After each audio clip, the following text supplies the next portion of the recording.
For most of my early life, I spent it living in a constant state of fear. When I was younger, the only relief from that fear was doing the things that forced me into the present moment. Early on, that started as cliff jumping, and later that became skydiving. It wasn't until I became willing to seek therapy that I finally noticed a real shift in my anxiety. Overwhelming evidence supports that therapy can improve people's lives.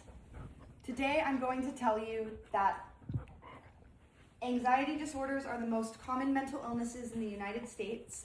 Then I'm going to tell you that therapy can increase self-acceptance. Lastly, I'm going to tell you that therapy allows people to build a toolkit of coping skills. 1 in 4 Americans suffer from anxiety disorder.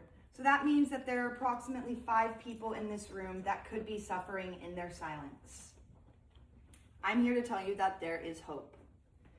Anxiety disorders are the most common mental illness in the United States, affecting 40 million adults and 32% of adolescents. Anxiety disorder happens when anxiety interferes with someone's ability to live their everyday life, and it causes out of proportion reactions to those events. There are many different types of anxiety disorders. General anxiety causes constant worry. Panic disorder causes unexpected panic attacks. Phobias cause intense fear of situations, and social anxiety causes people to fear judgment of others.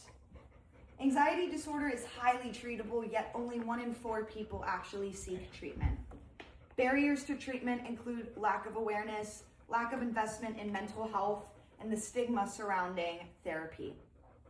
Now that I have discussed how common anxiety disorders are and the barriers to receiving treatment, I will now tell you how therapy can increase self-acceptance.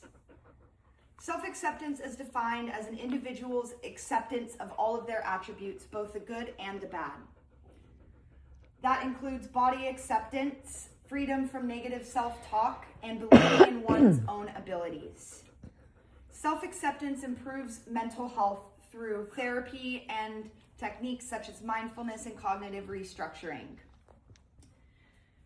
and especially paired with therapy. Negative self-talk usually starts early in childhood and carries on into adulthood.